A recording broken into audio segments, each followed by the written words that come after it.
memberkati hamba Tuhan yang akan melayani firman-Mu di siang hari ini. Urapan Roh Kudus mengalir dan alirkanlah bagi seluruh kami yang hadir, sehingga kami merasakan akan kami menikmati hadirat Tuhan, sehingga kami dijamah, yang sakit disembuhkan, yang lemah dikuatkan, yang di dalam pencobaan persoalan masalah dibebaskan di dalam nama Yesus. Biarlah kuasa Yesus menguasai setiap pribadi kami. Di dalam nama Tuhan kami siap mendengarkan sabda firman. Berfirmanlah ya Bapa, kami siap mendengarkannya. Amin. Selamat siang. Kamu nggak panggil saya, hambanya. Nggak tahu deh, kenal nggak saya? Hah? Panggil dong. Teguran buat kamu.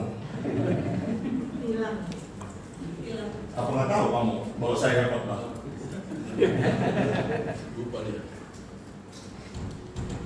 Saya khotbahnya pakai baju seragam. Karena saya diperintah sama pendeta Frankie Sinto. Pangkatnya berarti lebih tinggi dari saya. Bintang. Ya. Kalau dia bintang 2, kita bintang 3. Saya nggak takut sama dia, cuma sama kawan-kawannya takut. Karena semuanya ini ada bintang 4, bintang 5, bintang 6, dan bintang 7. Karena sakit kepala semua.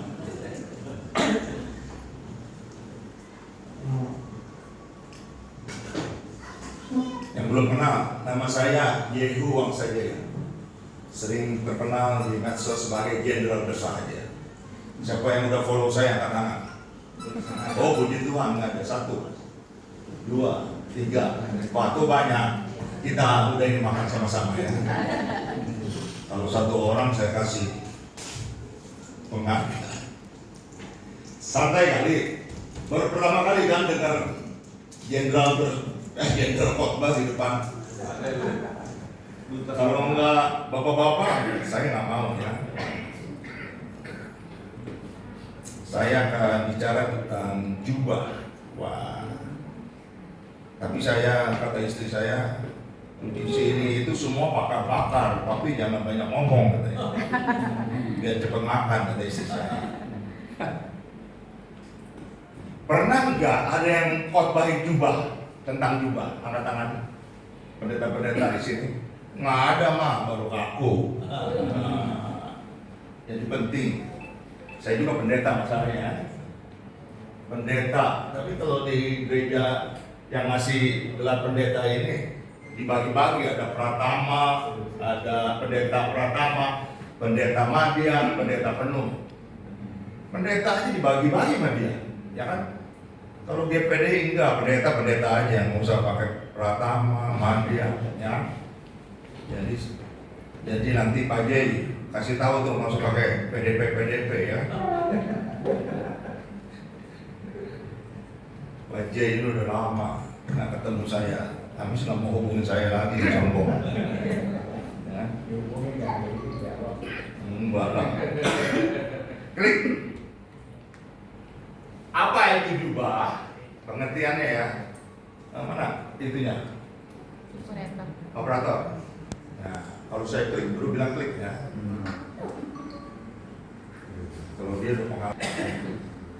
Jubah itu suatu yang sangat penting, ya kan? Sesuatu yang membuat kita menjadi besar, membuat kita bisa memperluas dan luar biasa indahnya. Begitu jubah ini jatuh kepada seseorang dan dikenakan dalam hidup seseorang, maka ada perubahan yang terjadi. Tiba-tiba semuanya begitu menjadi besar dan menakjubkan. Itu pengertian jubah. Makanya saya ingin berbagi kepada semua yang hadir siang hari ini tentang pengertian jubah. Ya. Jadi jubah ini sangat penting Bapak-bapak Ibu sekalian, karena di Alkitab ada 26 kali kata jubah. Ya. Percaya sama saya, karena saya belajar. sebelum mempersiapkan khotbah ini saya belajar. Ada 26 kali dikatakan tentang jubah. Jadi jubah itu hal yang sangat penting buat anak-anak Tuhan. Sama-sama katakan dengan saya. Hal yang sangat penting. Hal yang sangat penting Buat anak-anak Tuhan. buat anak-anak Tuhan. Jubah juga dikatakan tentang mantel. Itu 13 kali. Ya. Klik. Di Taman Eden, Adam dan Hawa jatuh ke dalam dosa.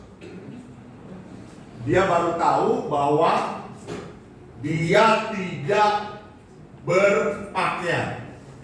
Dia baru tahu bahwa dia telanjang, tidak berjubah, ya kan? Kemudian apa yang dilakukan oleh Adam dan Hawa? Dia menutupi auratnya, membuat semacam pakaian dari daun-daunan, dari tumbuhan.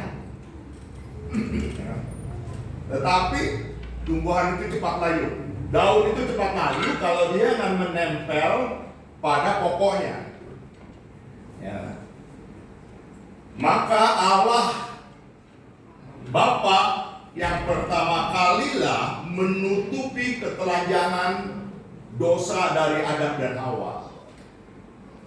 Allah memotong domba. Kemarin saudara-saudara kita banyak yang potong domba, ya. Allah memakaikan pakaian dari kulit binatang. Kejadian 3 ayat 21. Dan kulit binatang itu tidak cepat rusak, ya, tidak cepat rusak. Yang kedua, saya cepat klik, ya. Elisa dan Elia, ya. Yang kedua, Elisa dan Elia. Sebelum Elisa dan Elia ada kayaknya klik belakang mundur. Operator mundur. Itu maju. Kamu tahu klik sekali maju. Itu mundur. Hah? Yang ini maju mundur Maju. Loh, nggak ada. Udah, kalau gitu. Yusuf, ya. Yusuf diberi jubah yang maha indah, ketonet pasif, oleh papinya Israel. Dia mengasihi Yusuf dari semua anak-anaknya. Jadi pemberian jubah oleh Tuhan itu kepada kita karena Tuhan mengasihi kita.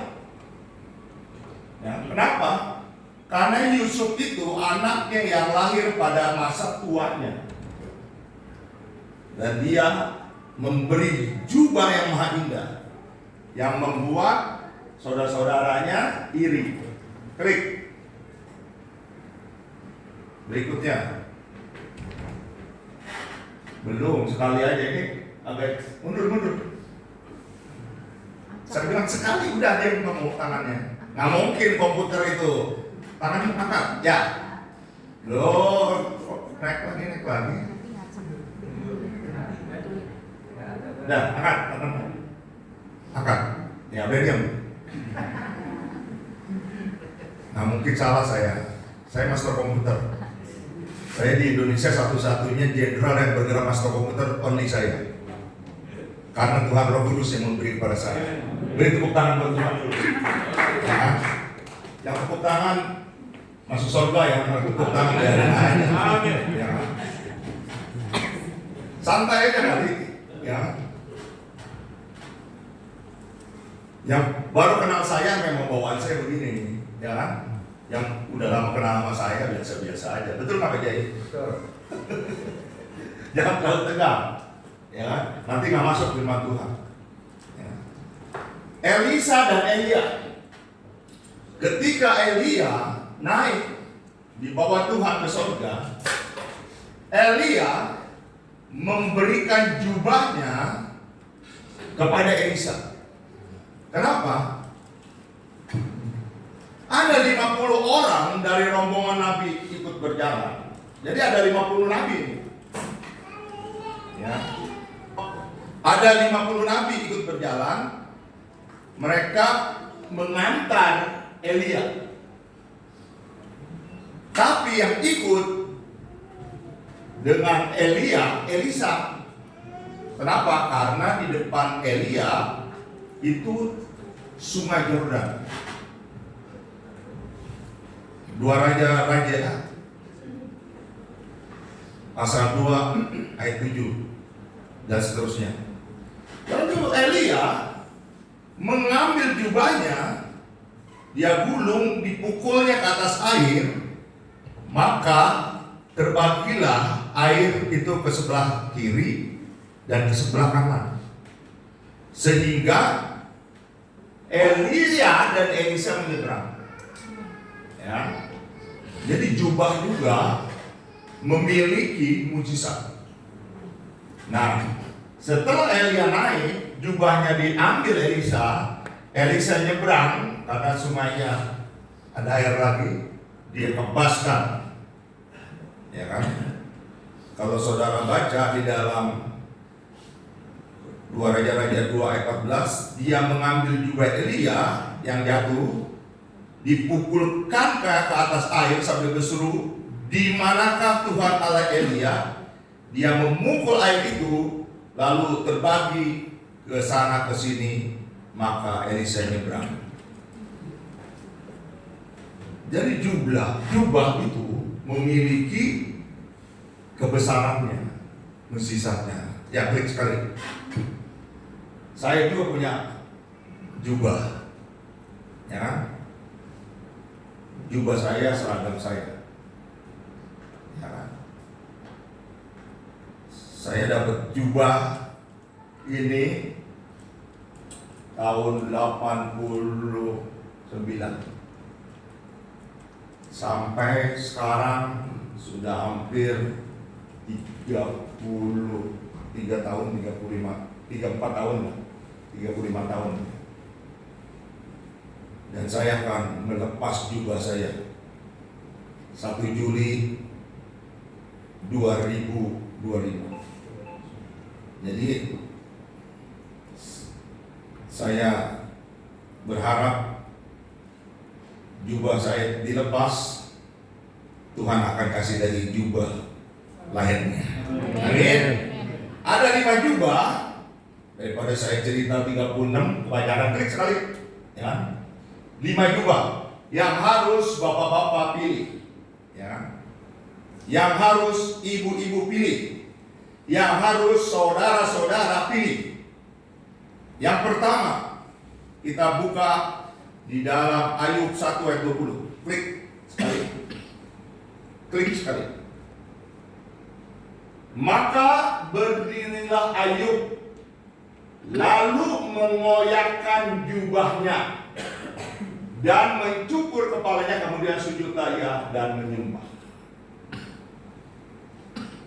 Ayub mengoyakkan jubahnya, kenapa?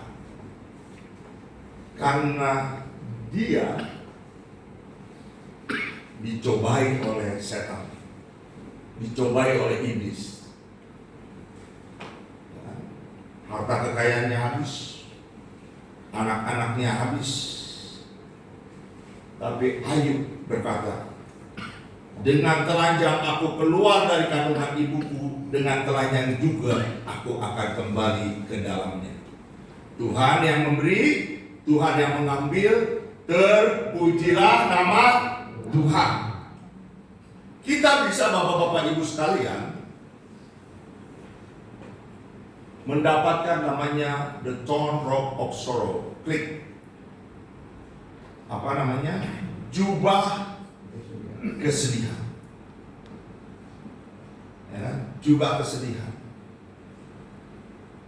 Ayub adalah orang saleh. Saudara, semakin saleh kita, semakin banyak air mata keluar. Saya pakai jubah kebesaran. Saya coba berbeda dengan polisi-polisi lain. Saya coba berdiri sebagai seorang anak Tuhan. Saya mau hidup bersahaja dibandingkan jenderal-jenderal lainnya. Saya ingin banyak orang ikut. Kita ini para pejabat harusnya bersahaja. Nah, mulai dari presiden sampai ke bawah-bawahnya, sampai ke perangkat desa-desa, kelurahan, harus hidup bersahaja para pejabat. Kenapa? Karena jelas-jelas gaji kita kecil. Upah kita kecil. Gaji saya jenderal aja 6 juta. Naik bintang 2 itu 7 juta. Hampir belum sampai 7 juta. 6 juta sekian. Jadi kalau saya mempertunjukkan hidup saya seperti yang ditunjukkan oleh beberapa jenderal, ya, menurut saya itu bertentangan dengan integritas. Haleluya. Amin. Integriti. Bertentangan dengan kejujuran kita. Apalagi saya sebagai hamba Tuhan. Saya dipanggil oleh Tuhan untuk melayani sebagai pengkhotbah, preacher. Itu ketika saya Kapolres tahun 2009, 2008, 2009. Saya nggak bisa lari dari panggilan Tuhan. Saya nyerah karena kecintaan saya terhadap masyarakat, terhadap orang-orang Kristen, terhadap orang-orang yang KTP-nya mengaku bahwa dia Kristen, tapi hidupnya jauh dari Tuhan. Dan Tuhan ingatkan saya nggak mau seperti Yunus yang lari sampai harus ditelan dulu oleh ikan besar. Saya tidak mau seperti itu. Walaupun istri saya dan anak saya menyaksikan ketika saya ada di salah satu kota di Israel, ada patung ikan itu. Saya tanya mana Yunusnya, ya kan? Patung ikan di tepi laut. Yang udah pernah ke Israel pasti tahu. Ya. Dan saya bilang, mana Yunusnya? Saya teriak. Apa yang terjadi, saudara? Saya terlontar dari ikan itu, terpelanting, saudara, jatuh, berguling-guling. Istri saya sampai kaget, kenapa?